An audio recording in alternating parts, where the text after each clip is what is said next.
শুধু কয়েকটা এমপি পদের জন্যে, মন্ত্রিত্বের জন্যে, সম্পদ সম্মানের জন্যে আমরা রাজনীতি করি না। আমরা রাজনীতি করি ইবাদতের উদ্দেশ্যে, দেশের কল্যাণে, মানবতার কল্যাণে, ইসলামের কল্যাণে। সেহেতু আমরা ইসলামের কল্যাণকে আমরা অগ্রাধিকার দেব। আমি যা দেখেছি যে আল্লাহ যা কিছু করেছেন আল্লাহর পক্ষ থেকেই হয়েছে। কারণ ইসলামের নামে 4-5টা দল তো একাত্রে চলতে পারে না। তা আল্লাহ রাব্বুল আলামিন এখন ইসলামের পক্ষে একটাই দল। আজকে পরিষ্কার বাংলাদেশের মধ্যে দিন যেরকম নাকি আজকে বোঝাতে কোনো কষ্ট হয় না, আর আজকে বাংলাদেশের ভিতরে ইসলামের পক্ষে একটাই দল রয়েছে। সেই ইসলামী দলের নাম হলো ইসলামী আন্দোলন বাংলাদেশ। এই দেশের প্রতিটা রন্ধ্রে রন্ধ্রে আমাদের রক্ত, আমাদের চিন্তা, আমাদের সব কিছু মিশে আছে। এ দেশ নিয়ে চিন্তা করা, ভাবনা করা, এর ভালো মন্দের সাথে আমরা প্রতিটা বাংলাদেশের জনগণ সর্বদিক থেকে জড়ানো।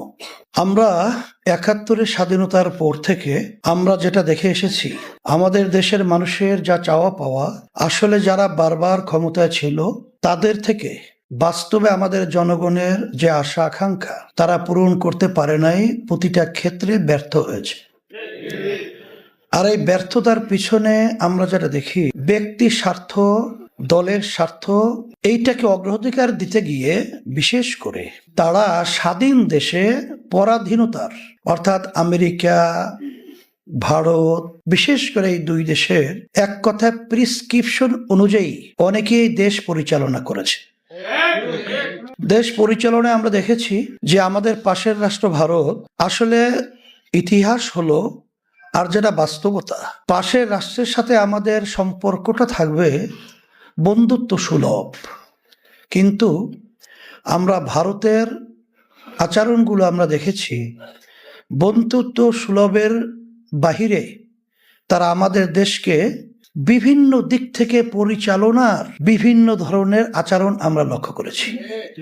আমাদের দুঃখ হয় যে আজকে আমরা যে দেশের মধ্যে আমরা বসবাস করছি, এই দেশটা তামাম দুনিয়ার মধ্যে যারা পরিচালনা করেছে তাদের নতজানু নীতির কারণে এই দেশটা একবার নয় 5 বারের মতো তামাম দুনিয়ার মধ্যে চোরের দিক থেকে, দুর্নীতির দিক থেকে তারা ফার্স্ট বানিয়েছে।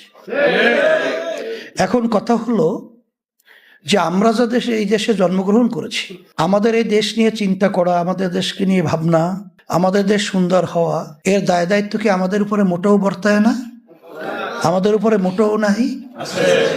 এই লক্ষ্যেই ইসলামী আন্দোলন প্রতিষ্ঠিত করে গেছেন আমার আব্বাজান রহমতুল্লাহি আলাইহি। তিনি আপোষহীন নেতা ছিল, কখনোই অন্যায়ের কাছে সে কখনোই আল্লাহর রহমতের নতি স্বীকার করে নাই। সে ইসলাম, দেশ, মানবতার কল্যাণের জন্য আমরণ তিনি কিন্তু তার সাধ্য শক্তি অনুযায়ী তিনি চেষ্টা করে চরমনের জমিনে ঘুমায় আছে। আজকে আমরা যারা তার শাগরেদ রয়েছি, আপনারা দেখেছেন আল্লাহর রহমতে তার পদঙ্ক অনুসরণ করে আমরা চলছি। বিভিন্ন সময় আমাদেরকে এই দেশের উল্লেখযোগ্য রাজনৈতিক দল যারা রয়েছে আমাদেরকে বিভিন্ন সময় তাদের স্বার্থ উদ্ধারের জন্য বহু চেষ্টা করেছে। অনেক এমপি পদের লোভনীয়, মন্ত্রিত্বের লোভনীয়, অর্থ টাকার লোভনীয় অপার বিভিন্ন সময় আমাদেরকে দিয়ে এসেছে, কিন্তু আল্লাহর রহমতে আপনাদের দোয়ায় আমাদেরকে তারা কখনোই আমাদের নীতি আদর্শ থেকে সরাতে আল্লাহর রহমতে পারে নাই। 2024 গণ অভ্যুত্থান হলো 5ই আগস্ট। আপনারা দেখেছেন যে নিঃস্বার্থ ইসলাম, দেশ, মানবতার কল্যাণের জন্যই যে আমরা কাজ করেছি তার বাস্তবতা আপনারা দেখেছেন।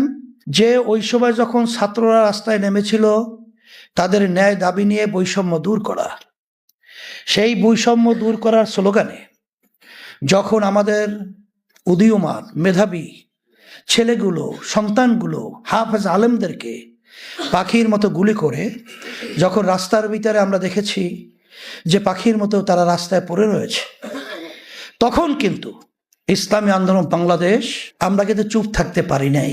তখন ন্যায়কে প্রতিষ্ঠার জন্য, অন্যায় প্রতিবাদে আমরা কিন্তু আমাদের ব্যানার নিয়ে একমাত্র ইসলামী আন্দোলন বাংলাদেশ আমরা আমাদের আল্লাহ যতটুকু তৌফিক দান করেছেন সব কিছু নিয়ে আমরা মাঠে উপস্থিত হয়ে আমরা সেখানে কিন্তু কাজ করেছিলাম।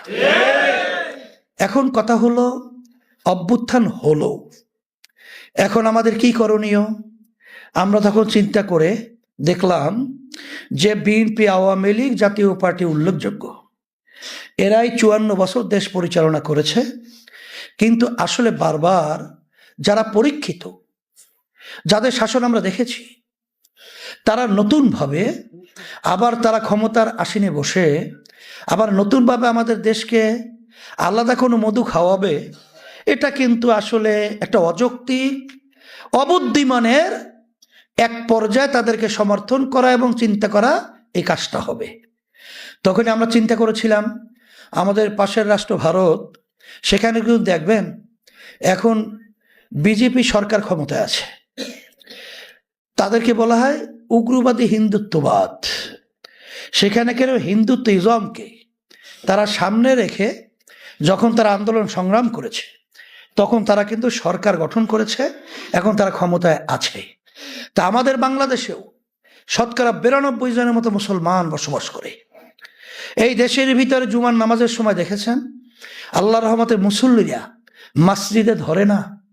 এমনকি আমাদের মুরব্বীরা, আমার সন্তানের বাপরা বাচ্চাদেরকে সাজায়া পড়ায়া হাত রেখে হাতে হাত ধরে জুমার মসজিদে তাদেরকে নিয়ে যায়। এটা হলো আমাদের দেশের কালচার, এটা হলো আমাদের দেশের ঐতিহ্য। তাহলে এখানে আমাদের দেশের মানুষ ধর্মপ্রাণ, তো এখানেও একটা নীতি আদর্শ, যেই নীতি আদর্শ হলো তার নাম হলো ইসলাম। তা আমরাও এই ইসলামকে যদি আমরা রাষ্ট্রীয় পর্যায়ে ক্ষমতায়ন করতে পারি এবং রাষ্ট্রীয় পর্যায়ে নীতি আদর্শ অনুযায়ী পরিচালনা দেশ করতে পারি, তাহলে এই দেশের মধ্যে তাহলে শান্তি আসবে, এটাই বাস্তবতা।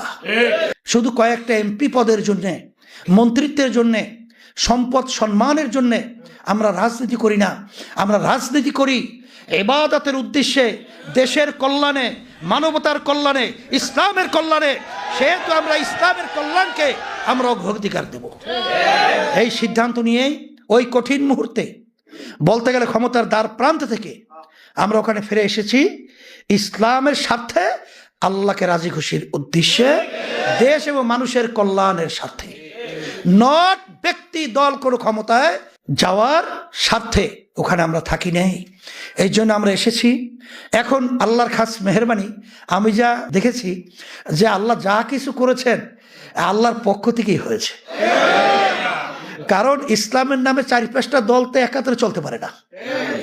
তা আল্লাহ রাব্বুল আলামিন এখন ইসলামের পক্ষে একটাই দল, আজকে পরিষ্কার বাংলার দেশের মধ্যে দিন যেরকম নাকি আজকে বোঝাতে কোনো কষ্ট হয় না, আর আজকে বাংলাদেশের ভিতরে ইসলামের পক্ষে একটাই দল রয়েছে, সেই ইসলামী দলের নাম হলো ইসলামী আন্দোলন বাংলাদেশ।